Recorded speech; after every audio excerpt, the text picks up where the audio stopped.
Bom dia, povo de Deus, com a graça, a alegria, o gozo de Deus em nosso coração, né? Bom dia, que Deus te dê uma semana abençoada no trabalho, em tudo que fizeres.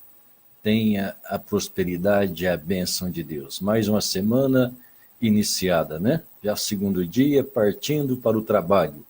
Deus seja contigo, meu irmão, minha irmã, em todos os lugares, seja onde você estiver, saindo de casa, levantando, dentro do coletivo, outro já voltando, saindo do serviço, do trabalho, regressando para casa, todos tenham um ótimo dia, né? Que a graça de Deus sustente sempre cada coração. Vamos à nossa meditação hoje, nesta segunda-feira. Vamos pensar, né? Um profeta. É uma pergunta. Um profeta? Sim, um profeta. Você já ouviu dizer, falar? Claro que sim, né? O mundo sabe das coisas, as pessoas sabem das coisas, sabe que há profetas, né? Mencionados na Bíblia. Então a Bíblia sempre mencionou profetas, Deus trabalhou com profetas. Então essa pergunta, um profeta, porque são coisas desconhecidas que nós temos dentro da palavra de Deus, são promessas nas quais Deus manifesta dentro de sua palavra e muitas vezes não conhecidas, escondidas, mas está dentro das Escrituras e é mister, né? É necessário que elas sejam conhecidas para que o nosso coração possa estar inteirado da manifestação de Deus, de tudo que Deus faz.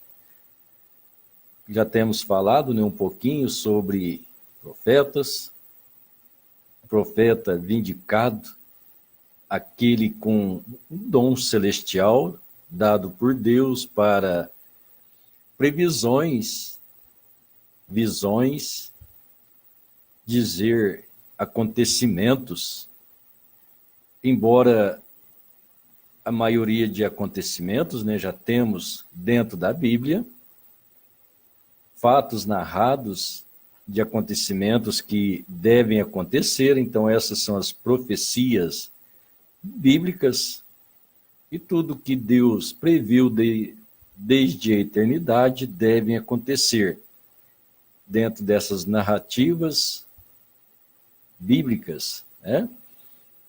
Então, sabemos que muitas, milhares, centenas destas promessas divinas já têm sucedido e assim vai Deus cumprindo a sua palavra, vai sucedendo. Então, Deus sempre anunciou estas profecias, deu a conhecer o esclarecimento através de seus servos, né, os profetas, porque Deus não faz nada sem revelar o seu segredo aos seus servos, os profetas, não é isso? Nós temos lido isto nas Escrituras, Amós 3, versículo 7, né? Certamente o Senhor Jeová não fará coisa alguma sem que primeiro revele o seu segredo aos seus servos, os profetas. Então Deus usa o profeta, como Deus disse no Velho Testamento, o profeta será a minha boca. Então Deus sempre fala por meio do profeta. Por quê? Deus poderia escolher, né, a natureza para pregar o evangelho. Ele poderia escolher o sol, o vento, as árvores, mas Deus escolheu os homens. E toda a natureza testifica de Deus, né? A natureza fala da grandeza de Deus, do poder de Deus.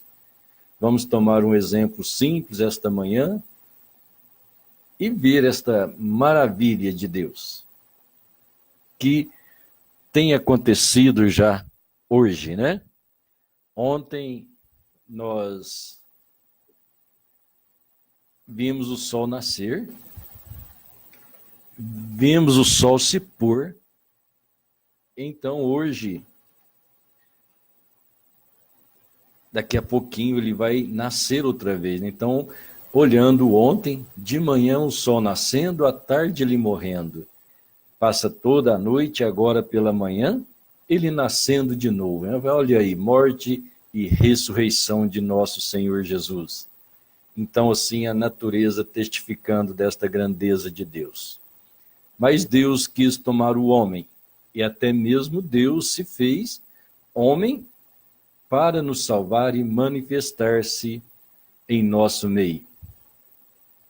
Então, que Deus nos abençoe, nos ajude com graça, né? Para compreendermos as Escrituras e a nossa vida espiritual estar centralizada na Escritura.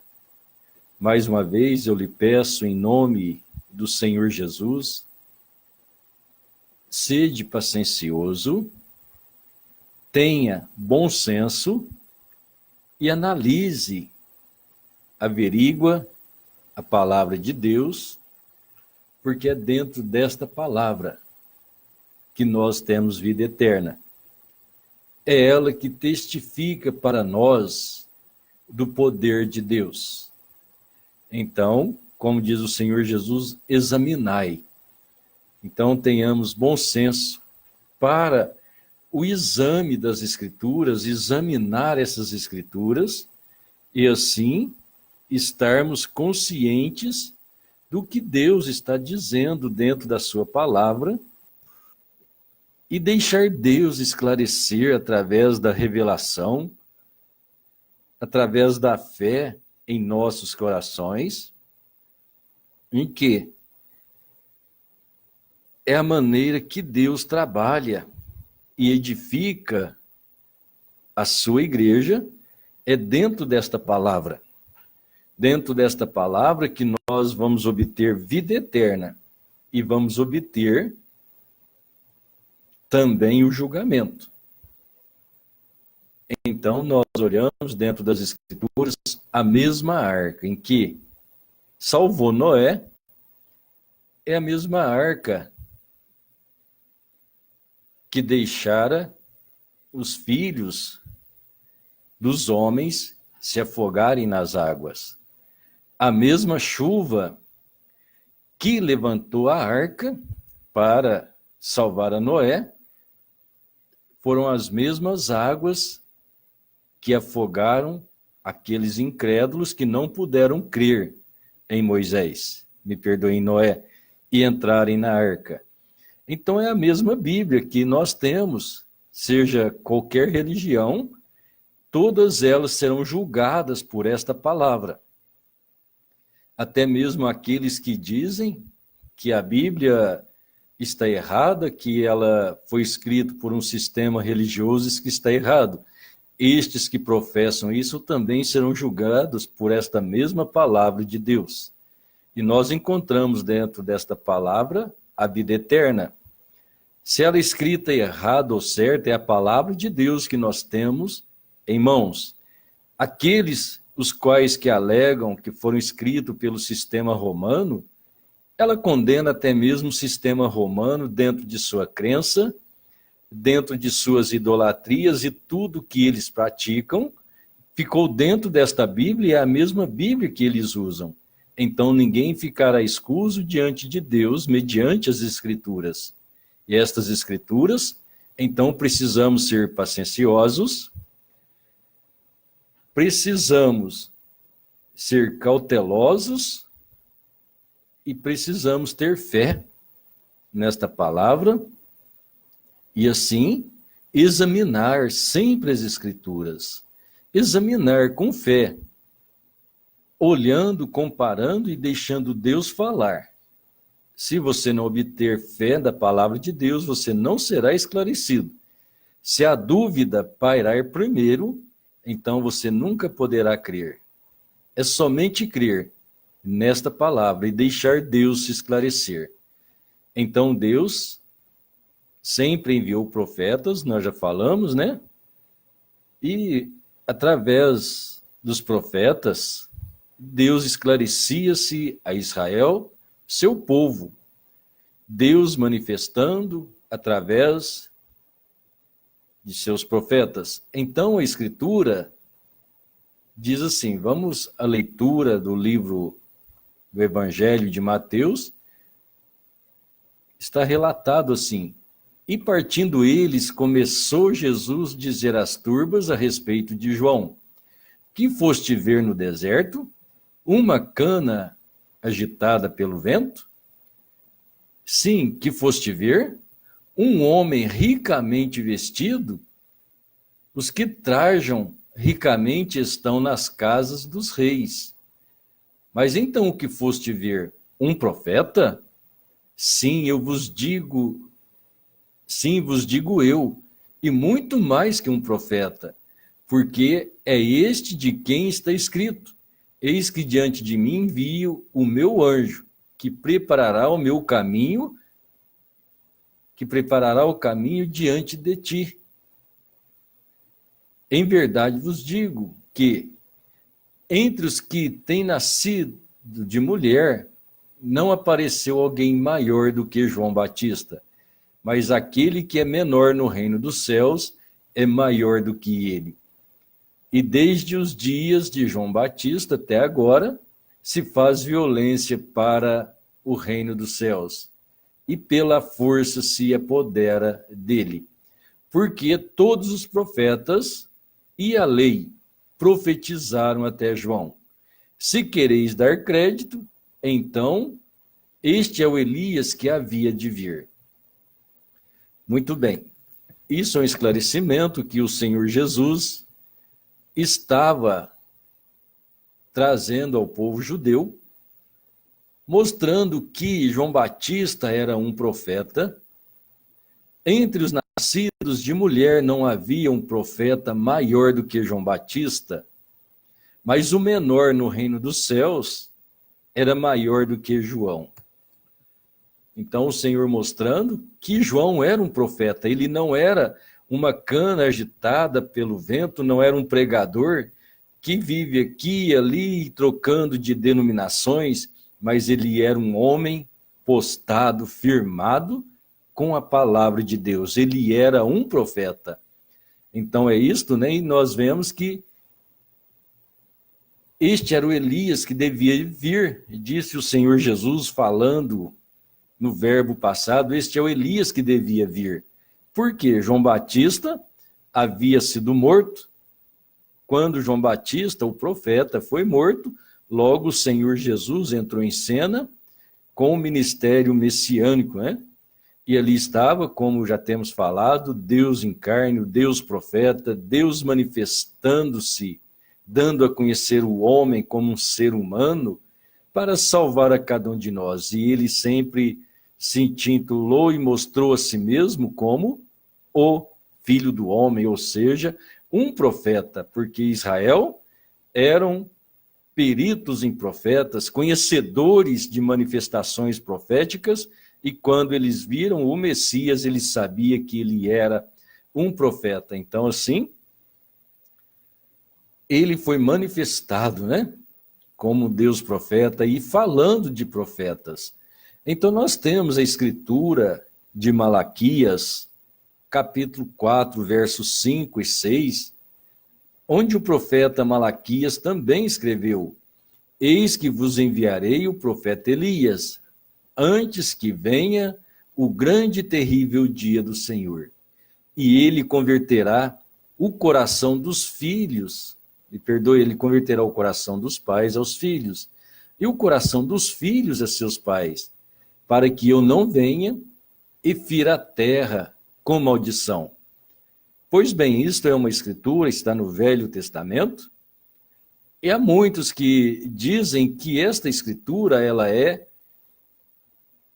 referida a João Batista, porque como acabamos de ler no Evangelho de São Mateus, há poucos minutos, né, nós lemos no seu capítulo 11, o Senhor Jesus disse que a lei e os profetas duraram até João. Então ali Jesus está falando da lei e dos profetas do Antigo Testamento, porque a lei e os profetas havia durado até ali. Então, dando abertura e início ao Novo Testamento, né? Que é um novo pacto, uma nova manifestação de Deus para com os homens, nós vemos o próprio Deus em carne humana, que é o Senhor Jesus Cristo. E ali, então, iniciando a era da graça, o tempo da graça, a manifestação da graça de Deus para com os homens, ali estava Jesus, um profeta, porque ele era filho do homem. Um profeta iniciando a graça. Quem é este profeta? É o Emanuel, é Deus conosco, é o Deus Todo-Poderoso na forma de uma pessoa como você, como a mim, um indivíduo humano, o grande Criador da natureza, agora vivenciando dentro da sua natureza como homem para sofrer tribulações, tentações e tirar o fardo do pecado de sobre o homem, né? Então ali estava o nosso Deus, o grande Deus profeta na carne humana, ou em carne humana, Jesus Cristo, filho do homem, um profeta. Começando então o Novo Testamento também, um profeta, Deus. E assim ele chama os seus apóstolos, seus discípulos, e sabemos que ao decorrer de Jesus para cá, ele tem os seus profetas. Você crê na Bíblia? Se você for no livro de Atos dos Apóstolos, você encontrará um Ágapo, né? E ali está escrito que ele era um profeta. Você crê na Bíblia? É a Bíblia que está dizendo. Como é que não temos profeta no Novo Testamento? Você olha as escritas de Paulo, os ensinamentos e profecias dentro da palavra de Deus nos escritos de Paulo. Então, podemos ver que Paulo é um profeta. Você olha até mesmo Pedro, aquele que é conhecido por iletrado, não saber ler e escrever. Você toma as cartas deste apóstolo e você vê profecias escritas dentro da carta de Pedro. Então Pedro também era um profeta. Você pode descrer e discordar, mas está lá na palavra de Deus. Você toma João, o evangelista, Deus o levou à ilha de Patmos e então foi revelado a ele as coisas que aconteceria no futuro. Se foi revelado a ele e mostrado a ele, isso quer dizer que João era um profeta. O profeta escritor de Apocalipse. Então Deus, os homens inspirados por Deus, divinamente inspirados, escreveram as escrituras e estes homens foram profetas. Então isso é para nós aprendermos a um profeta no Novo Testamento, um profeta, sim, é a maneira que Deus trabalha. Então nós vemos, Malaquias estava profetizando, Elias virá primeiro. Me perdoe, eis que vos envio o profeta Elias, antes do grande e terrível dia do Senhor. Então, quando nós verificamos as Escrituras com prudência, né? Com bom senso, com fé no coração, então está escrito no versículo 6, ele converterá o coração dos filhos, me perdoe, o coração dos pais aos filhos, e o coração dos filhos a seus pais. Então, se você tomar a escritura de Lucas, capítulo 1, no versículo 17,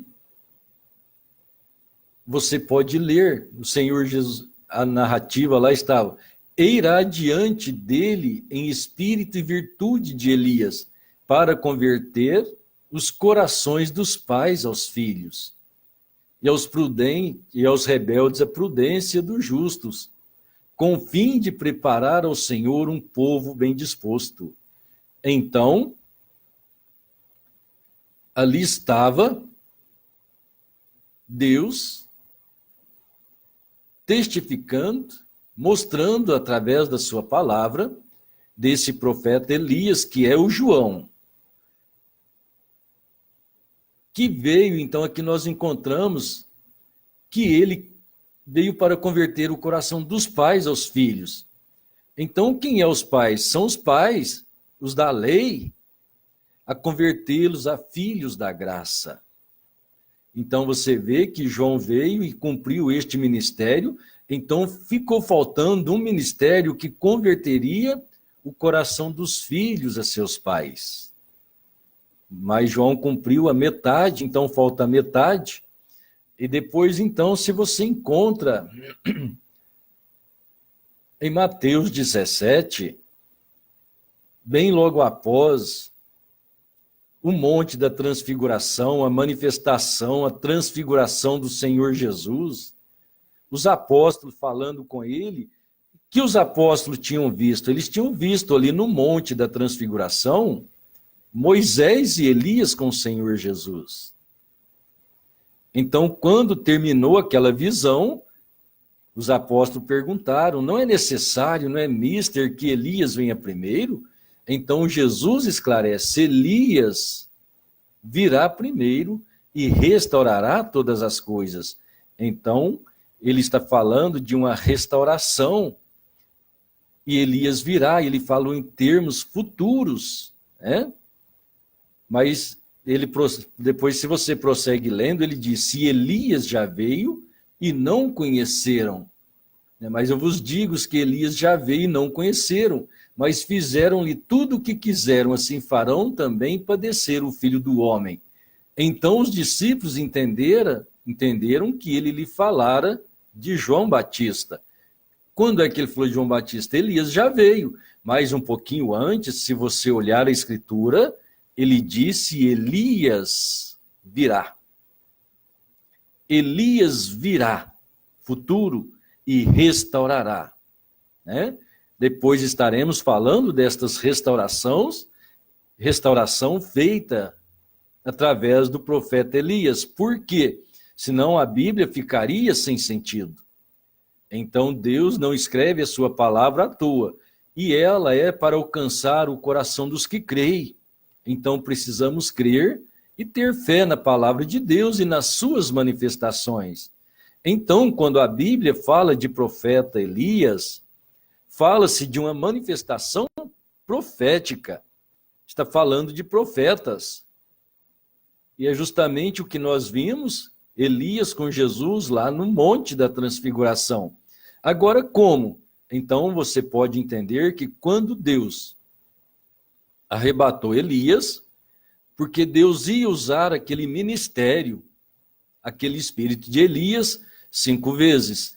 Se Elias, o tisbita, houvesse morrido fisicamente, não sido arrebatado por Deus, então isso sustentaria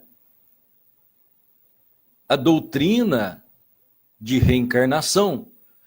Então ele não podia ter morrido, senão Eliseu seria uma reencarnação, João Batista seria uma reencarnação. Então Deus tirou aquele homem vivo, arrebatado, naquele redemoinho, e então Deus pôde usar aquele espírito que estava sobre Elias, sobre Eliseu, sobre João Batista, sobre este Elias, que há de vir e restaurar todas as coisas, já tem acontecido também, e você vai encontrar dentro de Apocalipse 11, mais uma vez, esta manifestação do profeta Elias, que são 2 profetas, Moisés e Elias, para os judeus. Então, um profeta, sim, para nós também, porque é a maneira que Deus trabalha.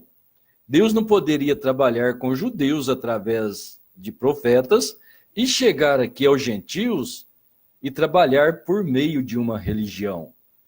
A religião é o sistema do homem. Profeta é o sistema de Deus. É a maneira que Deus trabalha. Então precisamos crer, né? Como disse Deus através de Ezequiel 2:5, quer ouça ou deixam de ouvir, pois são casa rebeldes, hão de saber que houve no meio deles um profeta. Isso é maravilhoso, né? Mas então, ainda que você não creia, um dia as Escrituras vai te mostrar que esta era a realidade de Deus. É a realidade na qual nós precisamos crer, porque Deus disse, o Senhor Jesus disse, Elias virá primeiro e restaurará todas as coisas. Então ali o próprio Senhor Jesus, o Filho do homem, Deus profeta, Deus em carne humana, profetizando e dizendo desta vinda de um profeta para restaurar todas as coisas. Então, se você crer nas Escrituras, você pode tomar Apocalipse 10, onde ficou relatado para nós que nos dias da voz do sétimo anjo, quando tocar a sua trombeta, cumprir-se-á o segredo de Deus, como ele anunciou aos profetas seus servos. Então, você vê ali, é um anjo. Anjo quer dizer mensageiro. Nós lemos a Escritura hoje que Jesus disse, eis que enviarei, Deus disse, enviarei o meu anjo diante de mim. Este anjo diante de mim, diante do Senhor Jesus, era João Batista. Então era um homem, um mensageiro humano. Não estava ali falando de um anjo celestial, mas falando de um homem. Anjo, a palavra anjo quer dizer mensageiro. Então antes que Jesus começasse a anunciar o evangelho, ali tinha um anjo mensageiro preparando um povo bem disposto, não é? Era João Batista. Mas agora, antes do arrebatamento, antes do grande e terrível dia do Senhor, então a Bíblia promete outra vez a manifestação do profeta Elias. Eis que eu vos envio o profeta Elias antes do grande e terrível dia do Senhor. Então temos bastante assunto, né, para entendermos melhor esta manifestação de um profeta. E quando vem um profeta, ele nunca manifesta-se através de meio religioso.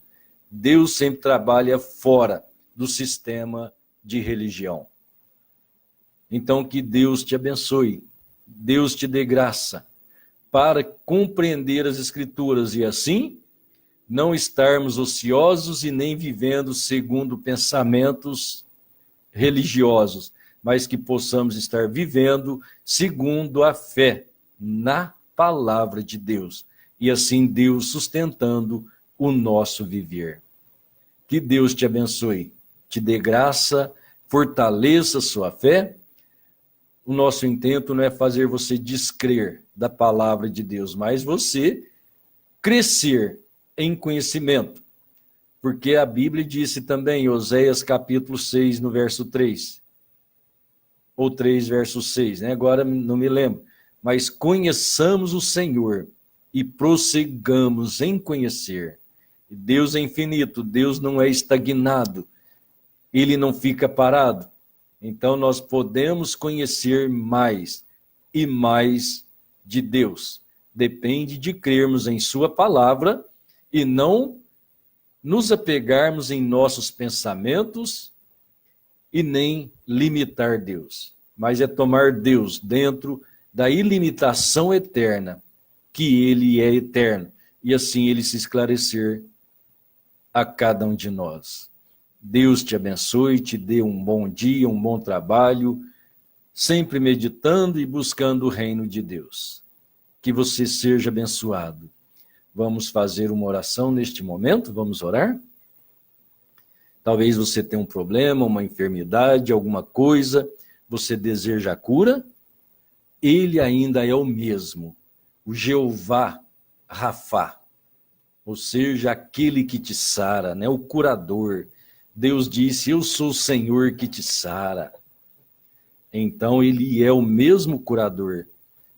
Se você precisa da oração, simplesmente creia. Ponha sua mão onde está a dor, onde está a enfermidade. Ele levou sobre si as nossas enfermidades e por suas pisaduras fomos sarados. É só você crer. Ele te curará neste momento. Querido Pai Celestial, no nome santo e precioso de nosso Senhor Jesus Cristo, nós chegamos em sua presença, pois é a única maneira de encontrar com o Senhor é debaixo deste nome, porque neste nome fala da salvação, fala do sangue derramado. Este nome é o nome de um homem que sofreu as nossas dores, porque ele nasceu e foi como a raiz numa terra seca, sem parecer, sem formosura, sem beleza para que os homens o desejassem. Mas ele foi conhecido por aflito, foi rejeitado, sofreu escárnio, zombaria, sofreu castigo que hoje para nós nos traz a paz, traz a libertação. Então, naquele corpo onde o Senhor crucificou e condenou o pecado de cada ser humano que pode crer e tomar a sua palavra em fé. Então nós cremos naquele sacrifício do Calvário, onde o Senhor levou as nossas dores, caminhou sobre as pisadas de sangue que escorria daquele corpo ferido, enquanto caminhava rumo ao Gólgota, e através das suas pisaduras, caminhadas de sangue, feridas em sua carne, nós estamos sarados. Abençoe a cada um, Pai, que está unido em fé neste momento em sua palavra, buscando a cura, a libertação, o conselho. Liberta, Pai, cura cada um neste momento, porque Tu és o mesmo ontem, hoje e eternamente. Abençoa a irmã Verônica, o lar, esta dor que a incomoda está repreendida neste momento, Pai. Que ela sinta o refrigério, o alívio, e tudo está bem para a sua glória. Assim, cada pessoa que talvez está com dor na coluna, uma dor de cabeça, estômago, seja o que for, simplesmente creia, diga no seu coração, pelas suas pisaduras, eu estou curado, estou sarado. Seja abençoado em nome de nosso Senhor Jesus. E nós te agradecemos, Pai, te glorificamos por este grande amor e pela libertação e a cura. Aceita nossa gratidão no nome santo e precioso de nosso Senhor Jesus Cristo. Amém, Senhor. Graças a Deus, né? Deus te abençoe. Então, um bom dia, um abraço, até amanhã, se Deus quiser. Tenha um dia abençoado. Deus te abençoe.